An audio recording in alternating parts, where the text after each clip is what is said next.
Welcome to episode 97 of The Infectious Myth.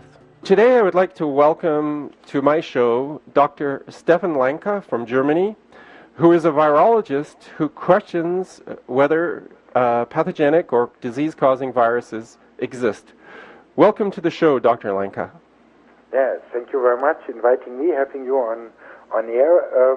The first thing, of course, I have to say that the name or the professional name what you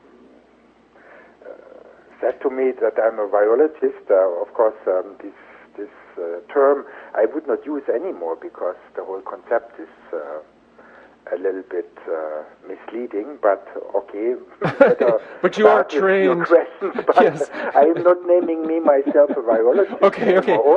Only for people who are not knowing what's going on and to make it more important. But I'm a biologist, full blood biologist. Yeah.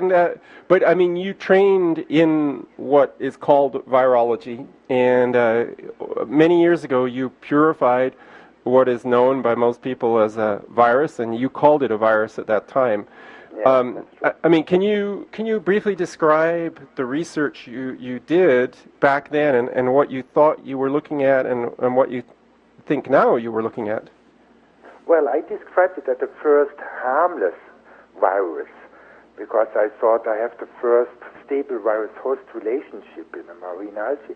The background was that I was born at the Lake of Constance, a very beautiful area at the border of Austria, Swiss, and Germany, and there was a man who was in charge of looking at the Lake of Constance and the quality of its water. Mm-hmm. And he told me that oceans are much in a worse situation, and they are getting much more and more acidified. Acidified, yeah. Mm-hmm. Yeah, excuse me. So my English, it's not as good. No, it's okay. Yeah. Okay.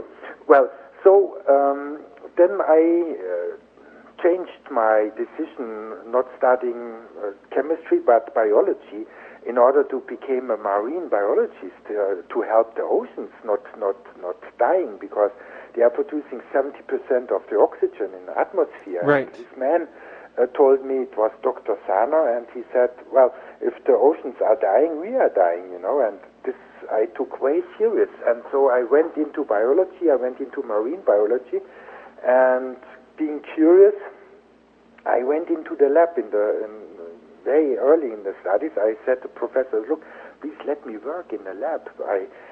I was grown up in the carpentry, and so I have two hands to be used, and so right. Let me work, please. And so doing this, at the end, I landed doing electron microscopy as a very young student. All of my colleagues never ever have seen an electron microscope, and I was already working with this, even getting paid for this, So, wow. And doing this research, a researcher asked me, hey, may you have a look on a marine algae? This thing is doing strange things. It's not producing spores, gametes. It's producing another substance which I cannot dissolve in light with light microscopy. So I went with this into electron microscopy and detected billions in numbers of small particles, 1,000 times smaller as bacteria, and they looked like what we thought and what I thought. This is a virus, a really small particle, and with a geometric form. And so I went to the professor and I said, look, the algae is growing and it's filled up with viruses. So they were frightened and have to work 3 months in quarantine. And I was fed up because it was far away from the faculty of biology. Right. And so I did the experiment, and I was swallowing a lot of algae filled up with billions and trillions of viruses. Right. And because this algae is growing everywhere on the world, on the coasts, and everybody who is eating algae, because this small algae is growing on other algae, so I was definitely sure that's not doing. It could not be harmful because there's so much of it around. Yeah. So I was eating this, not becoming ill, I got my own lab in the Faculty of Biology, and doing this research, I met another professor whose lab I could use, because as a young researcher I had not all tools, all apparatus I need to do the research. So this one, he asked me, Mr. Lanka, did you check the evidence on HIV? The background of this question was, at the university I was teaching the students to use the condom, you know. Right. Well, this I do today, because condoms are using not to get in conflict with a pregnancy. You know? Right. Mm-hmm. That's all what they are useful for. They are useful for stopping pregnancy. For this, yeah. No, if you don't want to have, you know. So, yes. And if you are not experienced, and so anyway, this professor asked me if I checked evidence, and I asked him why. And he said, look, I heard some rumors that Robert Gallo was cheating again. And I said, what? He was cheating earlier? And I said, yes, obviously. And I said, where do you know this? And he said, well, all the years I'm invited when the German Nobel laureates are meeting in Austria to meet and to talk to each amongst themselves. And he always was invited because he made important discoveries in the field of the nucleic acid, right? Right. So then I went to the library and checking the evidence, and I was so deeply shocked because I was sure that on the title there was HIV. Of course, at this time it has another name, right? HTLV3 was the original name. And Montagne had another name. LAV. You know. That's it. And but inside an article I found, well, there's some biochemist evidence, and that's it, you know. Then this helped me to speak out at the university to discuss with my professors, you know. A half a year I kept being silent because I was afraid that I was too stupid to understand, that I have not read enough, and that I'm losing my lab, and, you know. So right. After half a year, I went public inside the university and was discussing it with the professors, and they all agreed that there's no virus in these papers, right? And so you're talking about the original 1984 papers of Robert Gallo. 83 of Montagne, of Robert Gallo, yeah. And of course all the others following, right? Right. And so in this time, then I met, in 92, I came in contact with Eleni Papadopoulos-Eliopoulos, and she helped me a lot for deeper understanding. She helped me to get papers where I was not able to get, you know, because in my university there was no department of virology at this time, and so we had not all literature available. This was the time before the internet. Right, so right, yes. She helped me, and without her I could not go deeper and she told me at this time that there is no disease-causing virus at all, that they already checked the evidence. And she told me that how she understood nature and the processes causing disease, there is no space for any disease-causing virus. And that was a real challenge, and also, of course, a big help, because I was then studying the measles virus. I thought, look, if there's no HIV, how come? And of course, the first virus I studied was measles. Then it was hepatitis B. And can I just go back over a few things you said? So you first encountered Peter Duesberg, and correct me if I say anything that's not wrong, but Peter Duesberg, to this day, who is a professor of molecular biology at the University of California at Berkeley, believes that HIV exists, but he does not believe that it causes disease. Eleni Eliopoulos and some other co-workers, including Dr. Valenda Turner, they never, or I don't know if they never believed, but they did not believe that HIV existed. And obviously, if it doesn't exist, it can't cause disease. And Eleni Eliopoulos is the leader of what's known as the Perth Group, because those scientists come from Perth, Australia. Yeah. So that's just to summarize some of the background. Well, Eleni, scientists is not believing or not, but they clearly said, no, there's no evidence whatsoever. But of course they were not allowed, when they put their most famous paper in biotechnology, they were not allowed to publish the truth. So they had to swallow to say that HIV was not isolated as a whole, you know. Right. It was the maximum they were allowed to publish in this paper, but in other papers they put it in smaller papers, or not so reputed papers, they put it clear from the very beginning. So the honor to found out this and to got it clear and very clear, that's Eleni and I think it's pretty clear that they were the first scientists to say that HIV did not exist, because there were lots of people questioning the evidence of the pathogenicity or the disease-causing nature of HIV, but the first to go even further and say it doesn't exist at all. So why did you choose measles as your second virus, or as your as the next virus you wanted to look at? Yeah, because in this half a year in this time I could not speak to anyone, because it was so deeply, it was hitting me like a truck, you know. And I thought I was stupid. I could not understand the things, but I was reading the papers, and I became very sure. And in this process to become very sure, Eleni helped me a lot, you know, with other papers, read this, and I could discuss on other topics with her as well, you know. So I think science never ever is a process of a single person. This Nobel laureate should be abandoned as soon as possible, because honesty, science is dependent on honesty, you know, and it's not possible if big money is involved, and if a single person is honored. That's so stupid, and it's negative. It has adverse effects, anti-scientific effects, right? So anyway, this was measles virus was at this time it was a most harmless virus, you know. Nobody said this is killing people and things like this.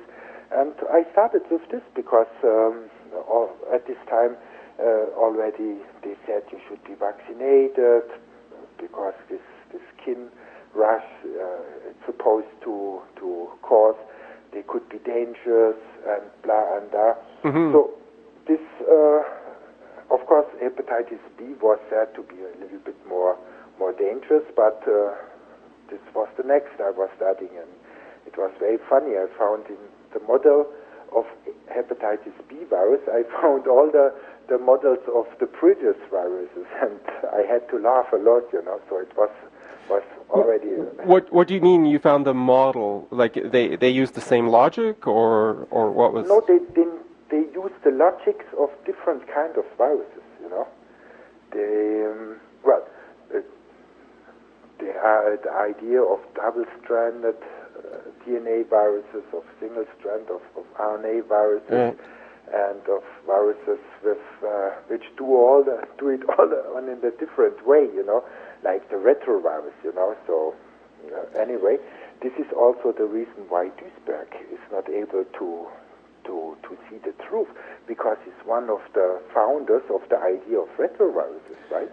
Yeah, and the idea of a retrovirus is that the genetic material of the retrovirus is RNA, and that gets converted into DNA inside the nucleus, which is reverse transcription, hence the name retrovirus.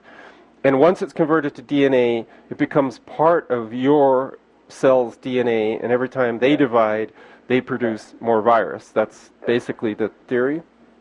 That's the theory, but the solution or the explanation why they came up with the theory, because the idea of a virus was first, even when they did not know what is a virus, because virus stands, it comes from the Latin, it stands for a disease-causing poison, right? Right. Mm-hmm. And because poisons are causing disease, right? Look at alcohol. If you drink too much, you are dying, you know. And if you are not used to drink, you die earlier, right? Right. And, if you are not drinking for a year, even if you have been experienced drinker before, and if you're not drinking for a year, you die at the Oktoberfest in Munich, you know. Right. Not even finish the third liter of beer, right?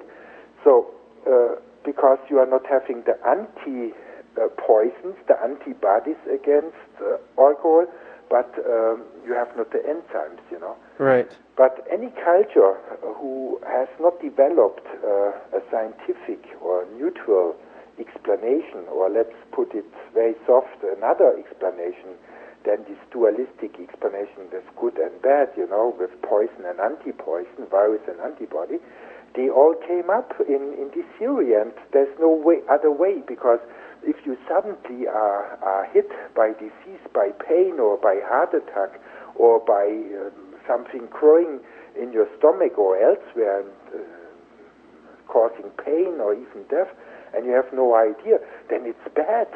And then the theological influence comes with it, saying the bad is stronger than the good, you know, it's eating us all up, you know. And this theory of viruses occurred well before a virus could be visualized with the electron microscope that you were talking about. Yeah, it's more than 5,000 years old. And all nations vaccinated, all nations, the Roman vaccinated, the Indian, the Turkish people vaccinated, because they said, look, take the anti-poison, so you are already prepared when the poison is coming, the disease-causing poison. That was a very old idea. I mean, that's, we would look at that now and say, well, they obviously didn't know what they were doing, because how could they have an anti-poison when they didn't really know what the poison was in the first place? Well, so very easy. They took some liquids out of ill people, you know, right. Whatsoever, and then they said this is the product of the disease, you know, and then we put it inside your body, and your body makes the antitoxin against the disease-causing product, you know. I mean, that's very easy. Yes. I mean, do you believe that worked? I mean, were they able to prevent? No, never, ever. So it cannot work, you know. I mean, if you understand biology, and it's quite easy, then there is no space for anything which all of a sudden is causing disease, because the whole thinking it's misleading. In life, there is no space for something who is only taking and not giving. That was never seen. But I may explain it in another way, how our point of view in modern medicine or biology, how this evolved and why this is completely wrong, right? Right, yeah, that would be good. I mean, the alternative theory of AIDS, for people who are not familiar with it, is that basically AIDS was an environmental disease, that gay men in the 70s and 80s were exposing themselves to particular chemicals known as poppers, for recreational drugs, and that in other places people were exposed to blood products, such as hemophiliacs, or other things that were immunosuppressive, and that was the alternative explanation for why these people were getting sick. So with measles, what is the alternative explanation if it's not a disease-causing virus? What's causing people to come down with spots and fever and things like that? Yeah.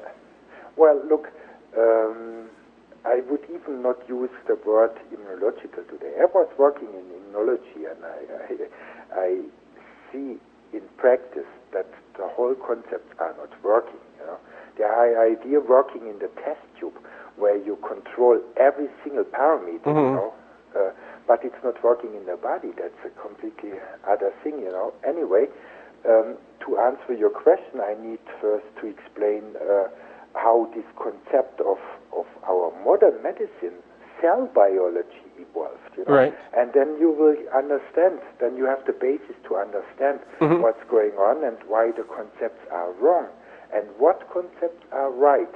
And this is a very interesting story. It started all in the year 1858. We have already to go back this long time. Right. Because in this year, a German doctor, Rudolf Virchow, was announcing the theory of diseases called cellular pathology or cell pathology. Mm-hmm. And this is the basis of nowadays biology and medicine.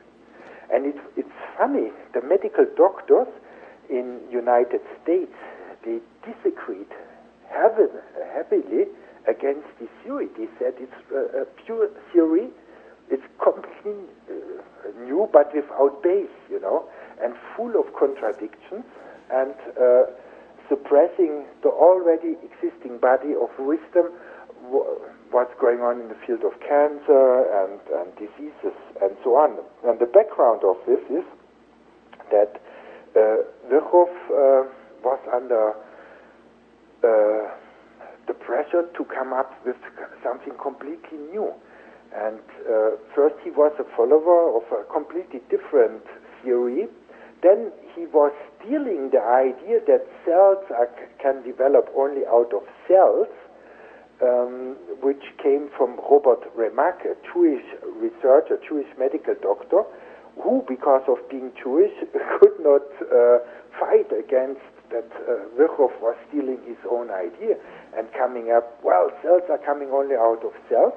And then, if it's so, then we have a basis that cells which develop defects can give through replications the defects to other cells, And he said, and now we are at the point, that all diseases are originating because of defects in cells.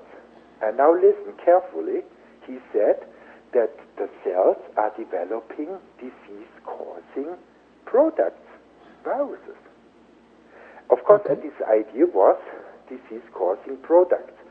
So Virchow first was fighting against this model, the humoral pathology, the theory of the body liquids, and when the body liquids are not moving, then they can become ill and become threatful on their own. And of course, if blood is not circulating, everybody knows what's happening. Right. That's not going to work. True. There are a lot of true observations, and but this theory came up in a new clothes, new dressing with Virchow.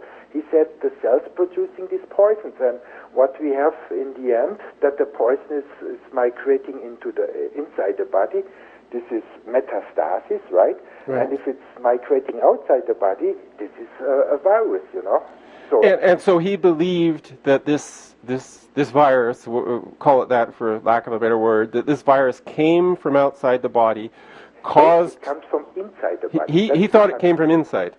Yeah, that's the funny thing. Due to some kind of disease process in the body that it would produce. Did he believe that the virus was infectious, that it could infect another person?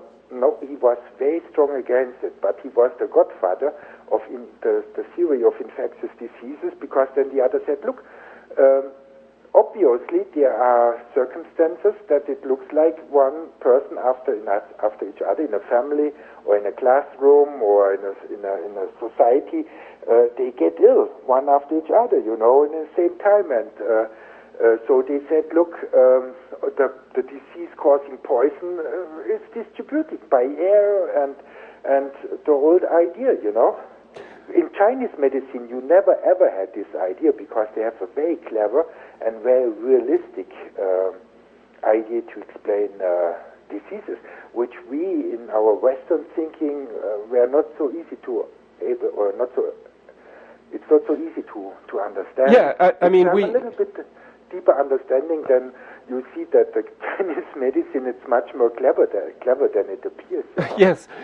We were talking before the show, and we both agreed that this idea of infection was embedded in society, well, like you said, 5,000 years ago, that the Romans, in the Middle Ages, people believed in invisible substances that could transmit disease around, but nobody could see them. No, they did not believe. That's not true.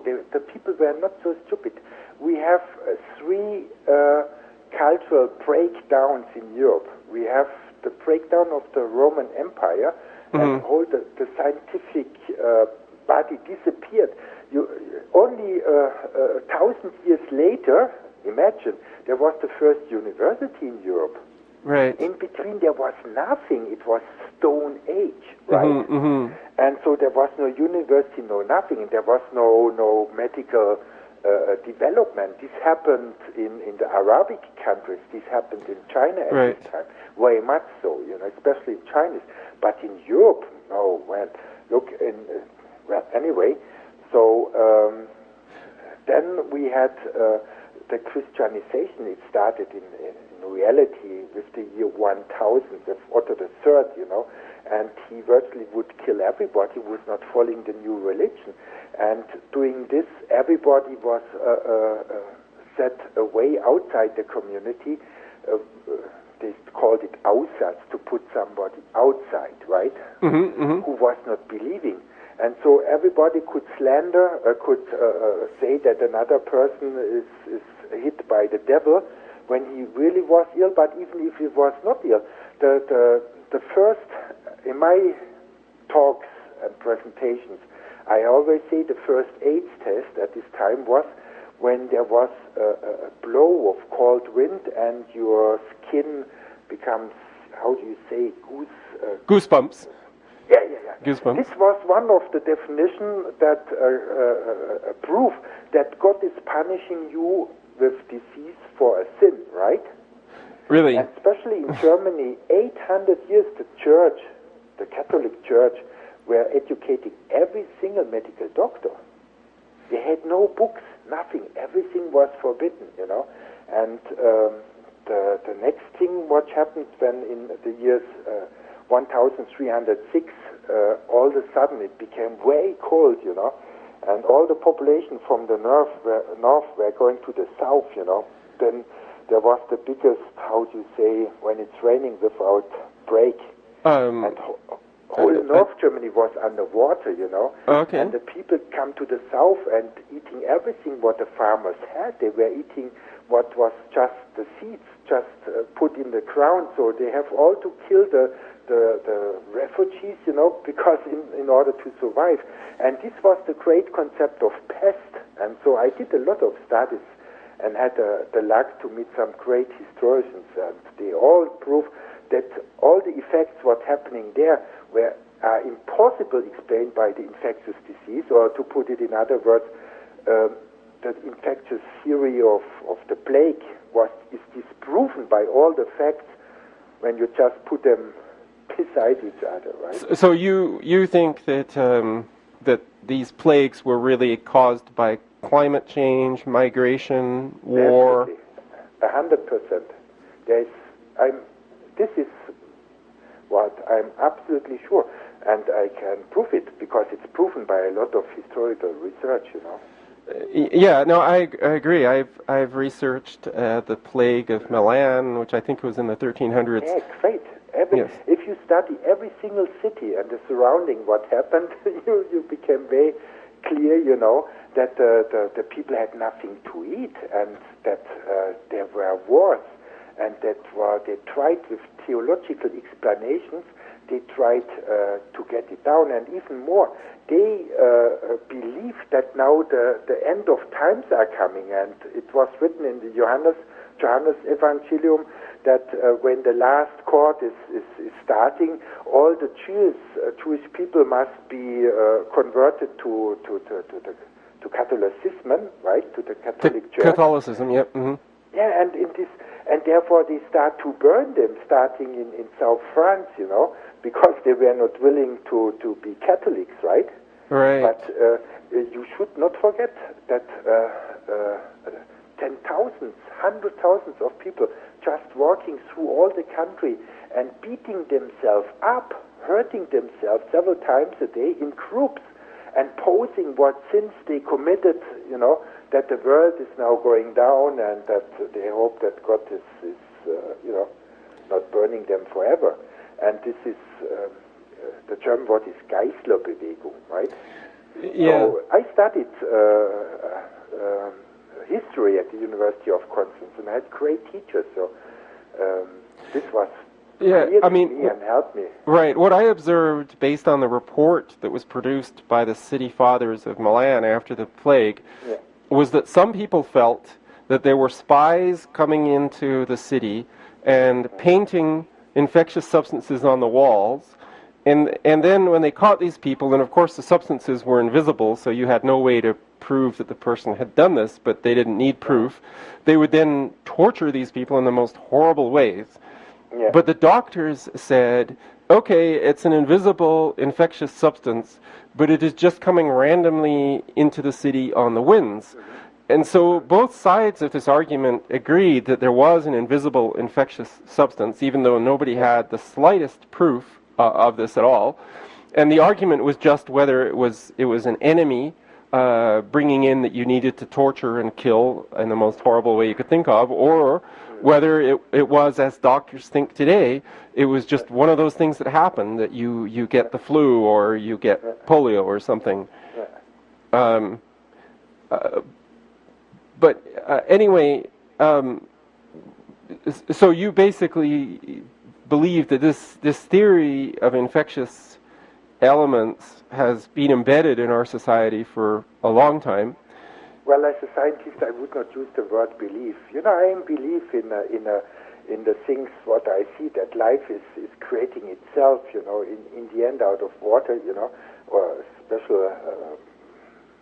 The surface tension of the water, you know, Professor Polyak is studying, and I had a great teacher who was studying in Russia, and he understood that how the mechanism in life is going to materialize itself. So I have a really deep understanding of what is going on there. What I meant was that the average person has believed in infectious agents for centuries, if not thousands of years.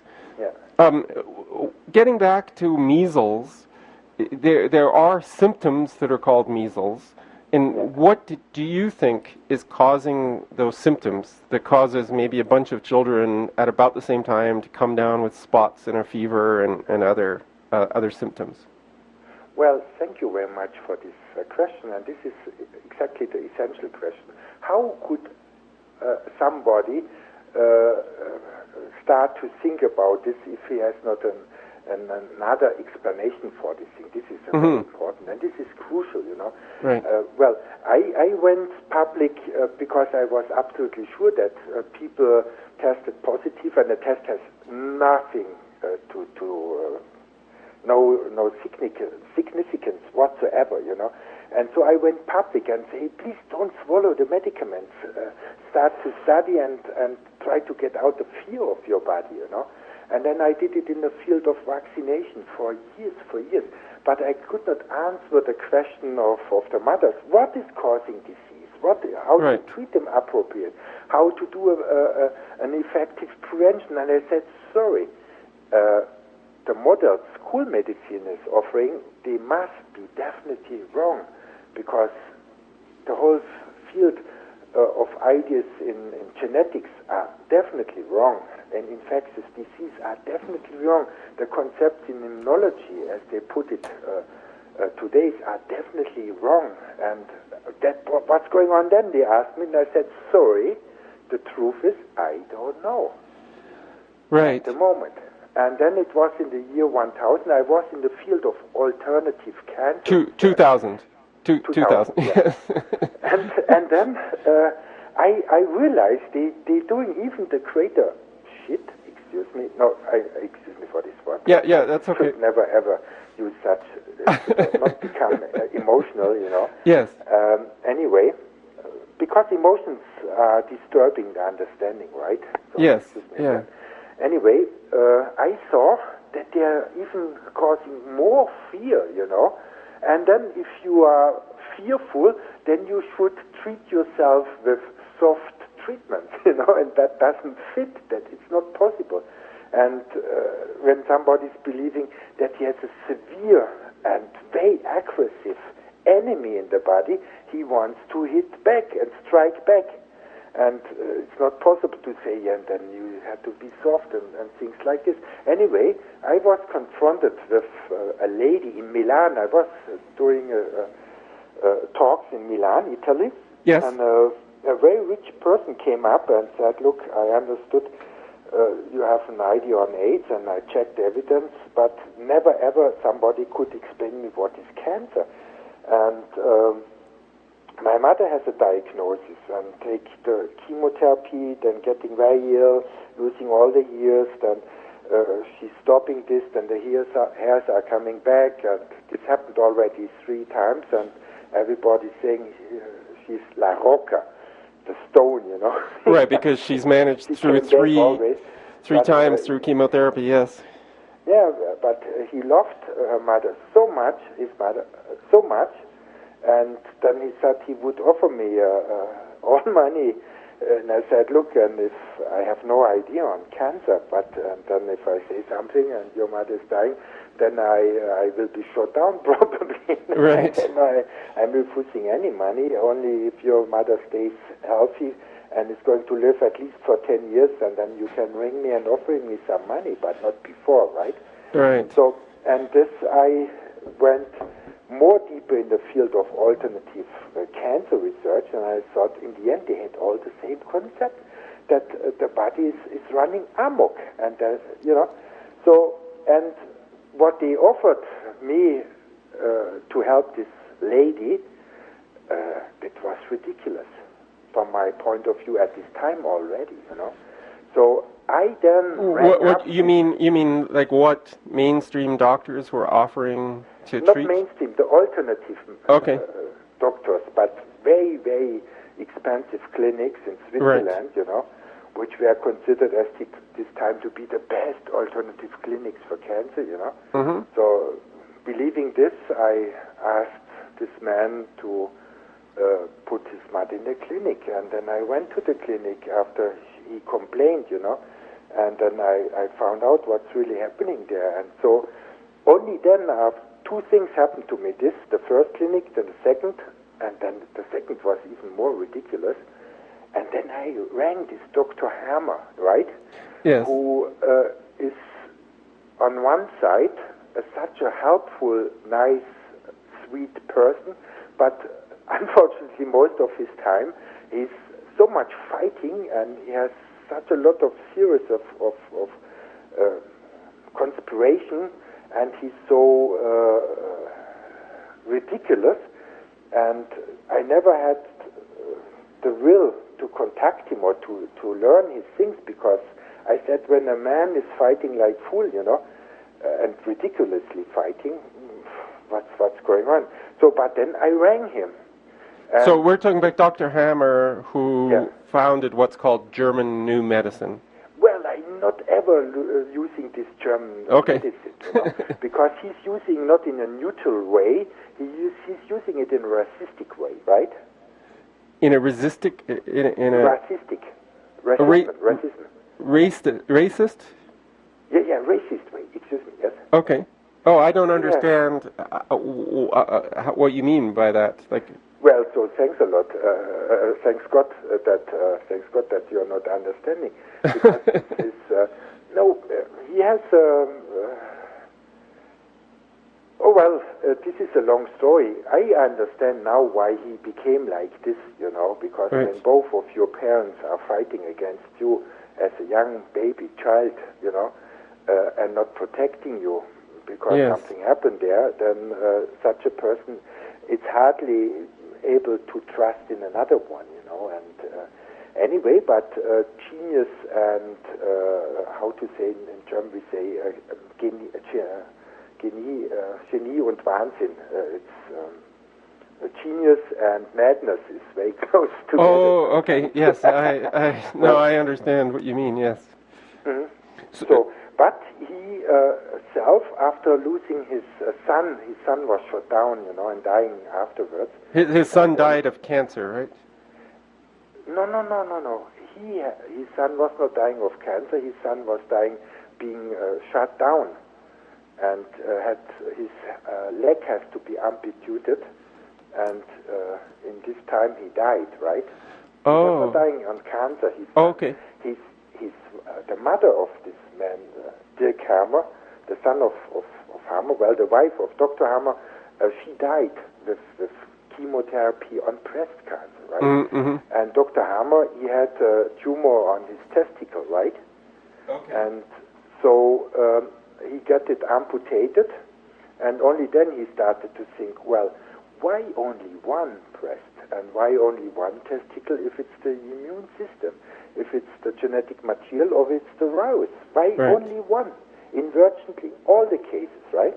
Yes. And then he started to ask the other one. He had a lot of clients, and he started, well, did you have also such an experience losing your son or daughter? And I said, yeah. And the other one, and the only rare one who had both testicles growing or both breasts, some parts of the breast growing, he analyzed, he understood, well, he lost a child and a partner. And so he said, well, could this be a kind of psychosomatic cause? And he then went with his patients into a computer tomography and tried to find signals in the brain, and that he found. And that was where, with this, the whole story starts, you know. Because... Yeah, so to, I mean, to summarize where we're going, he believes that cancer and possibly other diseases have an emotional basis. He would not call it emotional. He would be very opposed against to the term emotional. He says it's a biological conflict. It's when your biology is hit that when this would go on, then you definitely would die. It's a thing which will hit your existence, right? Right, but I mean, there seems to be, to me, I've had a problem with this theory because to me, cancer is clearly associated with toxins. And he seemed to be denying that toxins were the cause and saying that it was your life circumstances that were causing it. Not only life circumstances. No, it's very easy. As weaker your body is, the less you are able to flight, to run away or to fight, right? Mm-hmm. And if you are not winning this fight, probably because it's too quick an accident, a real accident, or a word can kill you, right? Mm-hmm. And if this has happened, and that such a thing becomes extensional to you, and it comes unaccepted, and it's too big and too much, you cannot possibly resolve. For example, you losing your wife, losing your job, and then immediately you have a signal in the brain, and that's found definitely. And I was also like you, I could not possibly believe, you know, because in the meantime, realizing that the old models were wrong, I was also in the theory that the poisons are doing this, you know. Right. And that's true. If you have a big amount of poison being lethal to you, then the same process started. But when it's not lethal, then all your body energy goes down, and then you are less and less able to react appropriate. And then it's possible that some things like this starts and would not have been started when you are stronger. That's true. But I see now today, I see the problems a little bit different. Mm-hmm. In my experience, being on this field now since 15 years, I see what Dr. Hammer says, what is very dangerous, is the process of healing, right? And there are a lot of things happening which are dangerous. For example, virtually all heart attacks, right? And the big pain and high fever, this all happens in the second phase. In the first phase, you became cold-blooded, right? Because you have to run away constantly, and the organ which is hit, it's not using oxygen anymore, and it's going into fermentation, right? Anaerobic. Much more sugar, and then your body's producing lactic acid, right? Mm-hmm. And this they believe is cancer, and they say it's a defect. It's you know, it comes from toxins, or it comes from genetic material, or from viruses. Right. You know? But this is a normal process. all people who are running longer distances than 400 meters, they train in a way that the muscle is not consuming oxygen anymore. Right.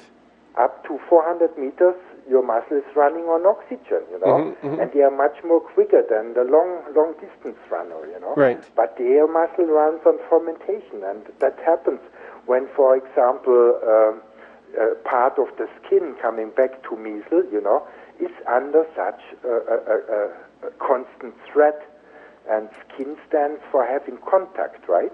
Right. And when somebody is losing contact, and this loss of contact is essential, which is very often for babies or for small childs, right? Then the skin is dissolved, is becoming thinner, right? So how I don't quite understand how this would work with measles. Like if contact, like has somebody looked at factors associated with measles in the life of the child?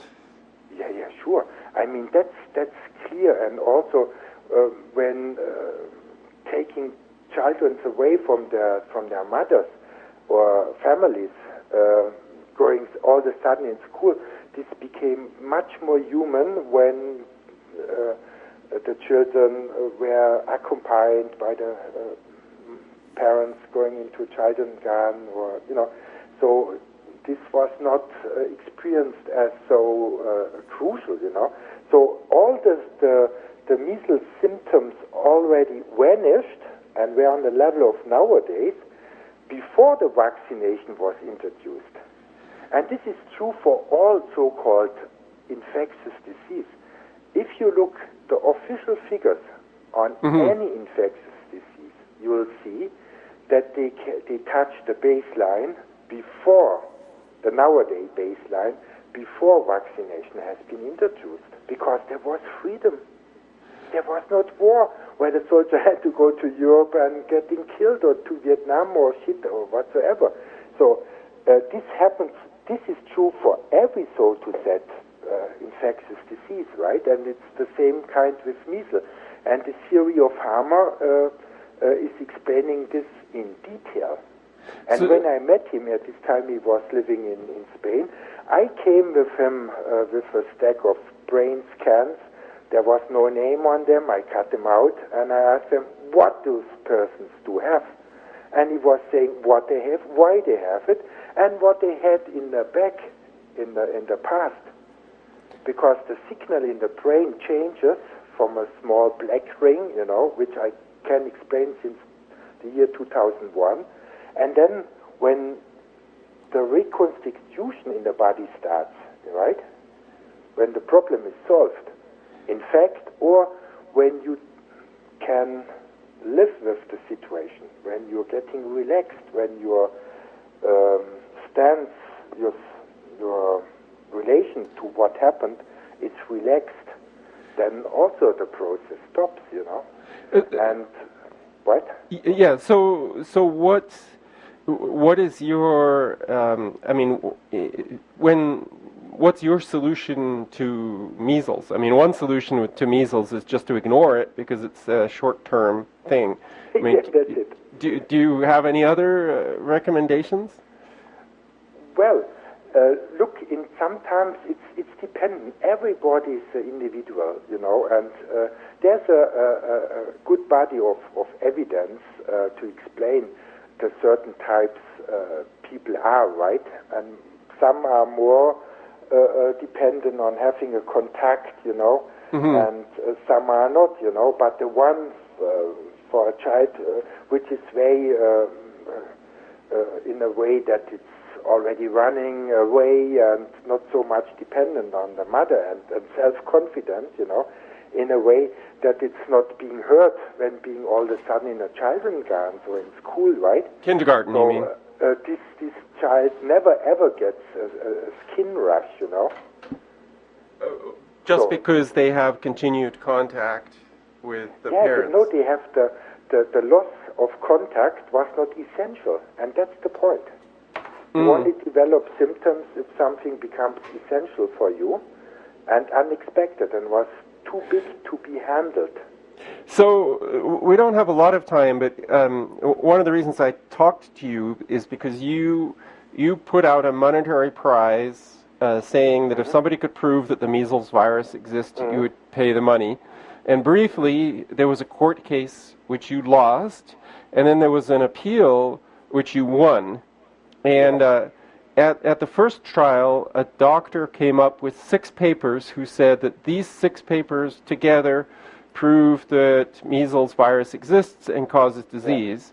But in the second trial, that failed. I mean, what was your assessment of the 6 papers that were put forward to saying this proves the measles virus theory?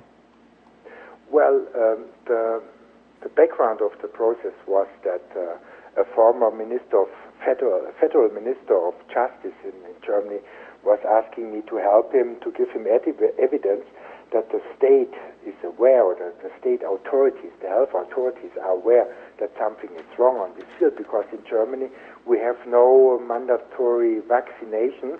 You are not obliged to vaccinate yourself, right? Right. And but every year there's a big campaign to get a mandatory measles vaccination at least, right? And this federal minister of justice, she was ringing me and asking me for some arguments, right?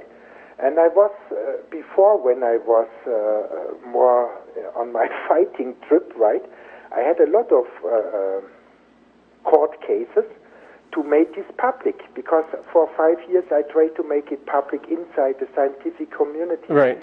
But this was not able, because they have no idea how to explain disease in another way.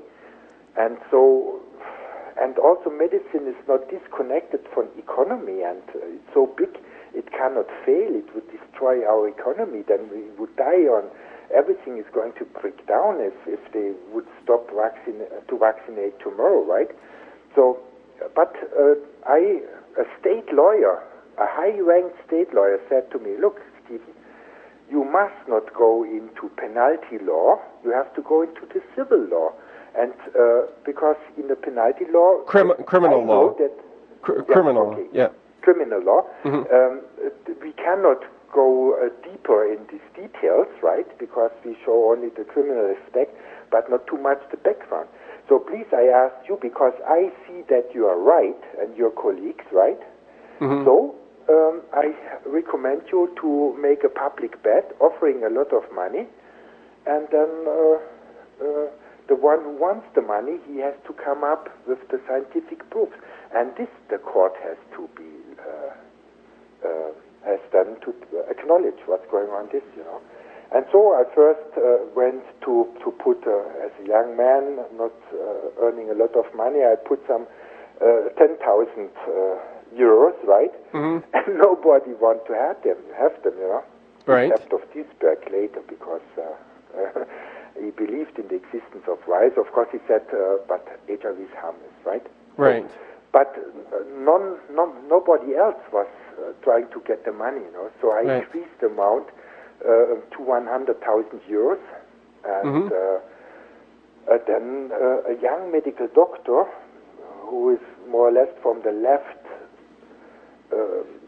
side of the political range, you know. Right. And those people always believe in development, and technique is resolving everything, and genetic engineering, then nobody is dying on hunger, you know, because the poor man can do this science. And so they are a little bit more influenced by this theory, and that you can understand everything, and so on. And this young man, I wrote him and I said, look, these 6 papers you sent me, they show only cellular particles, and that's so clear you have to just read them. And he told me, no, he's not going to read them, because they are considered as the proof of the existence of the virus, and those are the most important virus in this field of measles virology. So wait a minute. He gave you 6 papers, which are believed to be the 6 seminal measles papers, and he said that he himself... Well, 4 of them at least. Right. But 5 of them, yeah. Right. He said that he would not read them himself because he just accepted that they were important papers. Yeah. And he said that 30,000 scientists cannot err, cannot cannot be wrong. And also, when he lost the case, he repeated his argument.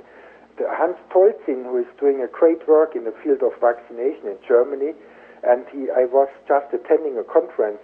Andrew Wakefield was there with his great work on showing that vaccination can easily cause autism, right? And with the theory of Hammer, you can perfectly explain autism. You can see it in a brain scan, even not seeing the person, and you see it when it's disappearing, because one of the two traumata which are needed to cause autism, there are needed two traumata, Two traumas. In the brain. Yeah, if one is solved, the autism is immediately away, right? So, and that And one of those traumas is the vaccine, I presume. No, a small child is dependent on the parents, right?